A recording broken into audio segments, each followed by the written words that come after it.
नमस्कार दोस्तों, मैं हूं आपके साथ अनुज श्रीवास्तव और आज का पॉडकास्ट हमारा बेहद खास होने जा रहा है क्योंकि हमेशा आपने हमारे चैनल पर देखा होगा हम राशियों के हिसाब से, राशियों के अकॉर्डिंग आपका भविष्य बताने की कोशिश करते हैं, प्रेडिक्शन करने की कोशिश करते हैं कि अगला महीना आपका कैसा जाने वाला है।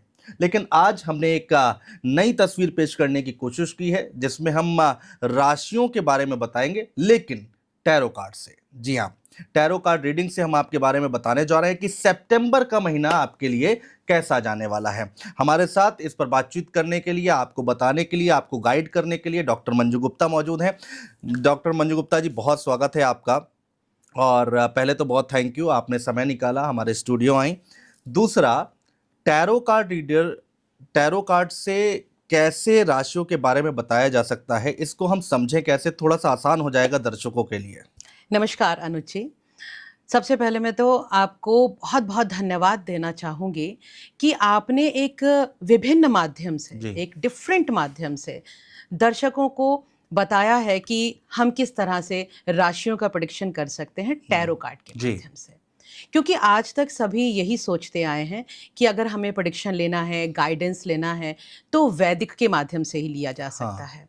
लेकिन जो टैरो कार्ड्स होते हैं, टैरो कार्ड्स और वैदिक एस्ट्रोलॉजी में अगर मैं बात करूं कि अंतर क्या है, तो कोई बहुत बड़ा अंतर नहीं है, क्योंकि जो आधारभूत सिद्धांत हैं वो सेम है। जी।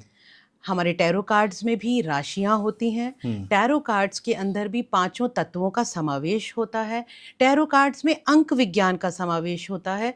और टैरो कार्ड्स के माध्यम से हम विभिन्न राशि के लोगों की एनर्जीज के साथ कनेक्ट करते हैं। और उसके बाद जो टैरो कार्ड रीडर है उसकी इंट्यूशंस डिवाइन के साथ कनेक्ट होती हैं। और तब हम यहाँ बताते हैं कि किस तरह से किसी विशेष जातक के लिए आगे आने वाला समय कैसा है।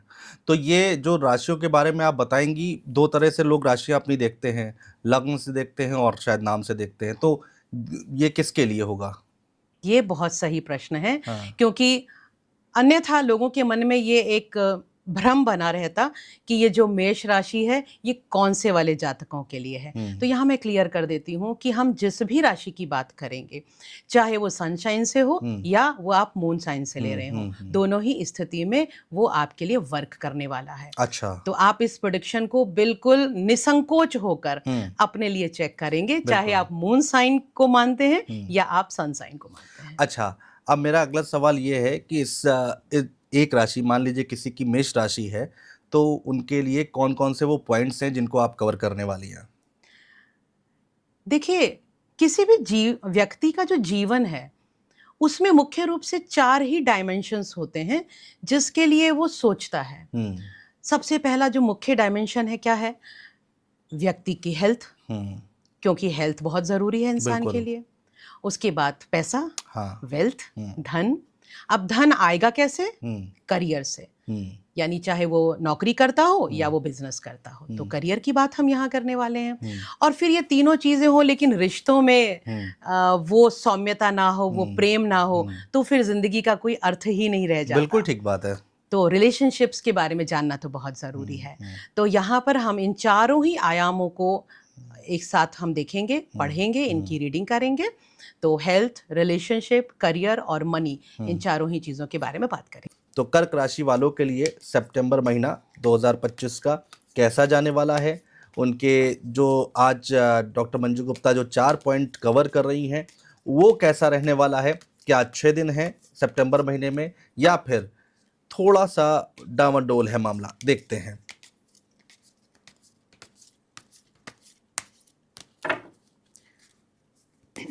तो चलिए देख लेते हैं कर्क राशि वाले जातकों के लिए सितंबर 2025 कैसा रहने वाला है। बिल्कुल। तो सभी दिल थाम कर बैठ जाइए, क्योंकि मन में ये बात तो रहती ही है अगला महीना कैसा रहेगा। बिल्कुल।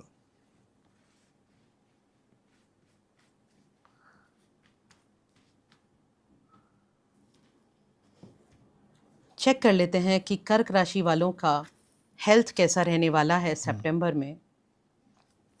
रिलेशनशिप्स पर क्या प्रभाव पड़ने वाला है, करियर कैसा रहेगा और उसके अनुसार उनके फिनेंसेस किस तरीके से रहने वाले हैं। तो देख लेते हैं। सबसे पहला कार्ड आपकी हेल्थ से रिलेटेड है। तो यहाँ पर आपको ध्यान देना है कि ये कार्ड बहुत क्लियरली कह रहा है कि कर्क राशि वाले जातकों की सितंबर के मंथ में सेक्सुअल एनर्जीज जो है बहुत हायर रहने वाली है। जी। और दूसरी चीज, रिप्रोडक्टिव ऑर्गन से रिलेटेड इश्यूज आपको हो सकते हैं। दूसरी चीज जो सबसे बड़ी बात मुझे दिखाई देती है, कहीं ना कहीं कुछ लोगों को पाइल्स जैसी प्रॉब्लम, फिशर जैसी प्रॉब्लम का सामना करना पड़ेगा। बिल्कुल। लेडीज को पीसीओएस, पीसीओडी इस तरह की प्रॉब्लम्स का सामना करना पड़ सकता है, यूरिन इन्फेक्शन का सामना करना पड़ सकता है। दूसरा, जो लोग कंसीव करना चाह रहे हैं उनके लिए ये बहुत अच्छी सूचना है अच्छा। कि आप सितंबर के मंथ में कंसीव कर सकते हैं। ओके। तो यहाँ कुल मिलाकर आपकी हेल्थ जो है कंसीविंग के पॉइंट ऑफ व्यू से बहुत अच्छी है। और बाकी जो गाइडेंस है वो मैंने आपको दिया। ठीक है। रिलेशनशिप्स के लिए बहुत ही सुंदर कार्ड यहाँ कहता है हाई प्रीस्टेस की एनर्जी में आप रहने वाले हैं। इसका मतलब ये हुआ आपको अपने रिश्ते के प्रति जो इंट्यूशंस आ रही हैं जी, वो इंट्यूशन सही हैं। अच्छा। तो इसीलिए, लेकिन ध्यान देना है, इंट्यूशंस आना और आप अपने ही विचारों के इल्यूजन में हैं, ये दो अलग चीजें हैं। तो आपका अगर गट ये कहता है कि मेरा रिश्ता बहुत अच्छा चल रहा है, लेकिन आपके विचार ये कह रहे हैं कि कहीं ना कहीं मेरे पार्टनर की जिंदगी में कोई और है, तो प्लीज संभल जाइए, अपनी गट फीलिंग पर ध्यान दीजिए, अपने विचारों पर ध्यान मत दीजिए। ओके।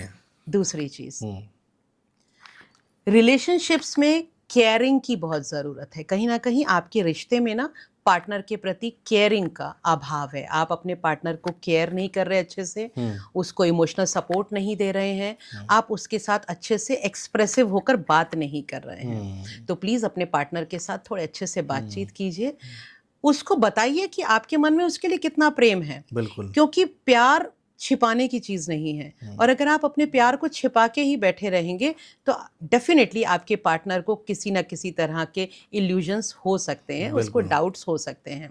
तो ज़रूरी है कि आप अपने पार्टनर से सब कुछ शेयर करें।